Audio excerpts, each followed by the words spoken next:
Good morning student. आज अपन बात करेंगे न्यूक्लियोफिलिक सब्स्टिट्यूशन रिएक्शन 1 की, या एक अणुनाभिक स्नेही प्रतिस्थापन अभिक्रियाएं SN1 रिएक्शंस क्या है।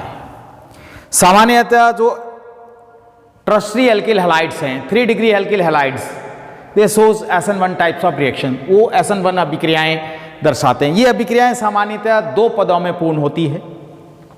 प्रथम पद इसमें RDS होता है, रेट डिटरमिनिंग स्टेप कह सकते हैं, या वेग निर्धारक पद होता है जो मंद गति से पूर्ण होता है, तथा दूसरा जो पद है वो तीव्र गति से संपन्न होता है, जिसमें न्यूक्लियोफाइल प्रथम पद से प्राप्त कार्बोनियम आयन के साथ क्रिया करके उत्पाद का निर्माण करता है। जैसे अपन बात करें तृतीयक ब्यूटिल ब्रोमाइड है, ट्राई मैथिल ब्रोमाइड है। इस पर यदि क्षारीय अपघटन करा दे तो क्षारीय अपघटन कराने पर तृतीयक ब्यूटिल अल्कोहल बनता है, टी ब्यूटिल अल्कोहल प्राप्त होता है। अब इस क्रिया की में बात करें तो ये क्रिया 2 पदों में पूर्ण हो रही है, और प्रथम पद इनका RDS है, और ये फर्स्ट कोटि अभिक्रिया को दर्शाती है। अर्थात सिर्फ इसमें अपने जो तृतीयक ब्यूटिल एल्किल हैलाइड है और NaOH है, इन दोनों में से एक की सांद्रता में परिवर्तन होता है। सामान्यतः NaOH की सांद्रता अधिकता में ली जाती है, एक्सेस अमाउंट में है। इस कंडीशन में इसकी कंसंट्रेशन में कोई चेंज नहीं होता, तो only the rate of reaction is depend upon the concentration of the tertiary alkyl halide. जो तृतीयक एल्किल हैलाइड है उसकी सांद्रता में ही परिवर्तन होता है, तो इसके वेग को प्रभावित करता है। मैकेनिज्म की बात कर लें तो इसमें पहले पद में फर्स्ट स्टेप के अंदर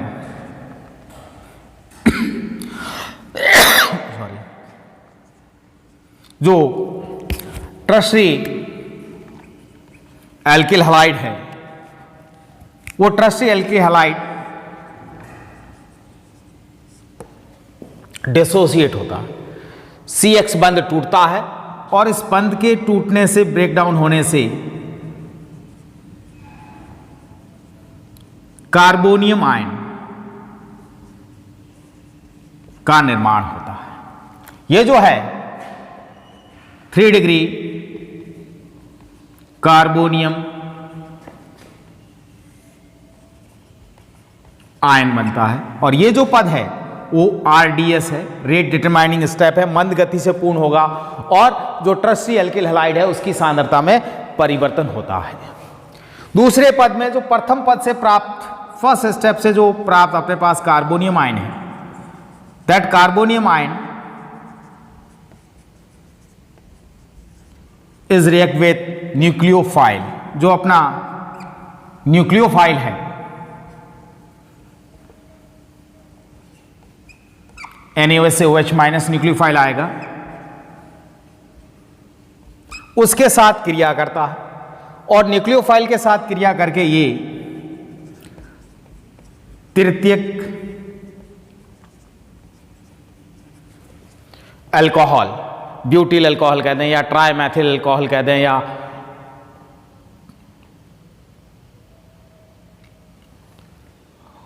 तृतीयक ब्यूटिल अल्कोहल का निर्माण होता है, 3 डिग्री अल्कोहल कह सकते हैं, उसका संश्लेषण होता है। Meaning Na plus Br minus NaBr। अब इस अभिक्रिया में जो न्यूक्लियोफाइल है वो अग्र तथा पश्च दोनों क्रिया दिशाओं से आक्रमण करता है। ऐसी स्थिति में इस अभिक्रिया के दौरान अपन को D और L समावयी, दोनों समावयी प्राप्त होते हैं। D और L ये जो समावयी है यह पेयर के रूप में प्राप्त होते हैं। इस कारण से इस अभिक्रिया में पूर्ण रेशमीकरण होता है, पूर्ण रेशमाइजेशन होता है, और कह सकते हैं रेशमिक मिश्रण का प्राप्ति होती है।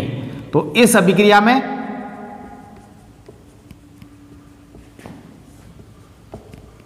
रेशमिक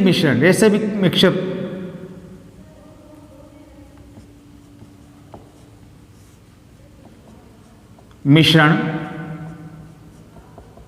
प्राप्त होता है। समान रूप से डी और समान रूप से एल समावयी प्राप्त होते हैं।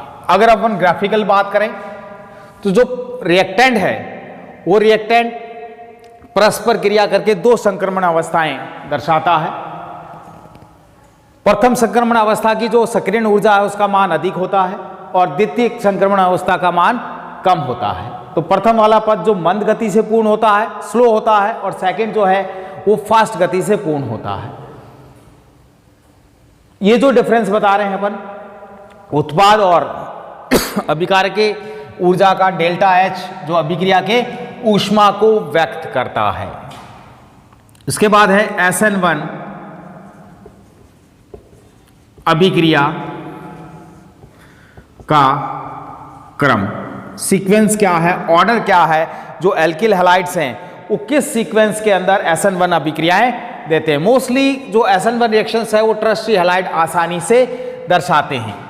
तो 3 डिग्री जो एल्किल हैलाइड है वो अधिक होंगी, 2 डिग्री उससे कम, फिर 1 डिग्री, और मैथिल हैलाइड जो है वो सबसे कम SN1 रिएक्शंस शो करते हैं। मोस्टली जो SN1 अभिक्रिया है उस SN1 अभिक्रिया का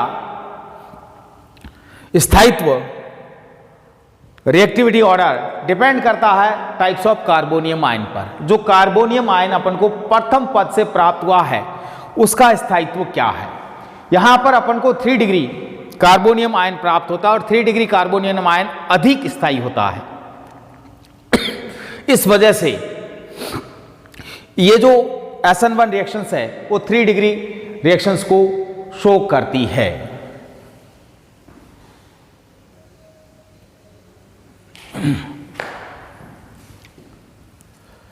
इसके साथ ही अपन बात करेंगे SN1 अभिक्रिया को प्रभावित करने वाले कारक कौन कौन से ऐसे फैक्टर है जो न्यूक्लियोफिलिक सब्स्टिट्यूशन रिएक्शंस 1 को प्रभावित करते हैं। पहला है जो अपना एल्किल हैलाइड है, RX है, वो किस प्रकार का है। सामान्यतः इस अभिक्रिया में तृतीयक कार्बोनियम आयन बनता है और तृतीयक कार्बोनियम आयन की स्टेबिलिटी स्थायित्व अधिक होता है, और स्थायित्व अधिक होने की वजह से जो SN1 रिएक्शंस है वो टर्शियरी एल्किल हैलाइड्स को अधिक आसानी से देती है बनिस्पत जो मैथिल हैलाइड है या 1 डिग्री हैलाइड्स हैं, एल्किल हैलाइड्स हैं उनके।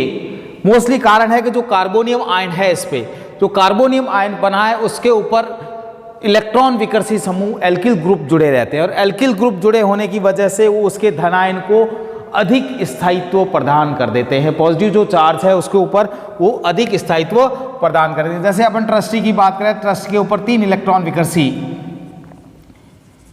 समूह जुड़े हुए हैं। अब ये जो एल्किल ग्रुप है ये एल्किल ग्रुप इसके धनायन के स्थायित्व को बढ़ा देते हैं और स्थायित्व बढ़ने पर एल्किल हैलाइड जो है आसानी से टर्शियरी एल्किल हैलाइड आसानी से SN1 टाइप्स की रिएक्शंस शो करते हैं। दूसरा है लिविंग ग्रुप का नेचर कि यहां से निकलने वाला जो समूह है उस समूह की प्रकृति कैसी है। निष्कासित होने वाला जो समूह है समूह की प्रकृति कैसी है। उसमें जनरली जो आयोडाइड है वो आसानी से SN1 रिएक्शंस देते हैं बनिस्पत ब्रोमाइड के, क्लोराइड के या फ्लोराइड के। जो RX वाला बंध है कितना आसानी से टूट जाएगा, जितना आसानी से ये बंध टूटेगा उतना ही आसानी से कार्बोनियम आयन का निर्माण होगा और कार्बोनियम आयन जैसे बनेगा उसका स्थायित्व बढ़ जाता है। इसी तरह से थर्ड है नेचर ऑफ द सॉल्वेंट। जो अपन ने विलायक लिया है वो किस प्रकार का है। विलायक जो है SN1 अभिक्रिया के लिए बात करें तो बहुत अधिक रूप से उसके अभिक्रिया के दर को, अभिक्रिया के वेग को प्रभावित करता है। मोस्टली अपन ध्रुवीय पोलर सॉल्वेंट्स की बात करें तो पोलर सॉल्वेंट में उनका परावैद्युतांक डाइलेक्ट्रिक कांस्टेंट का मान अधिक होता है और डाइलेक्ट्रिक का मान अधिक होने पर ये जो है उसके संक्रमण अवस्था को स्थायी कर लेते हैं। सामान्यतः अपन बात करें तो अपने पास CX बंध है। अब इस बंध में X की विद्युत ऋणता अधिक है, इसकी वजह से इलेक्ट्रॉन X की तरफ शिफ्टेड हो जाएंगे तो उस के कारण इस पर आंशिक ऋण आवेश और कार्बन पर आंशिक धन आवेश उत्पन्न होता है। अब अगर पोलर सॉल्वेंट है तो पोलर सॉल्वेंट इस ट्रांजिशन स्टेट को अधिक स्थायी बना देता है। और अधिक स्थायी बनाने की वजह से जो SN1 रिएक्शंस है, यूनिमॉलिक्यूलर न्यूक्लियोफिलिक सब्स्टिट्यूशन रिएक्शंस जो है, वो ध्रुवीय विलायकों की उपस्थिति में अधिक आसानी से होती है, या कह दें ध्रुवीय विलायकों में SN1 की रिएक्शंस की रेट जो है वो बढ़ जाती है, अभिक्रिया की दर जो है वो इंक्रीज होती है सॉल्वेंट के ऊपर।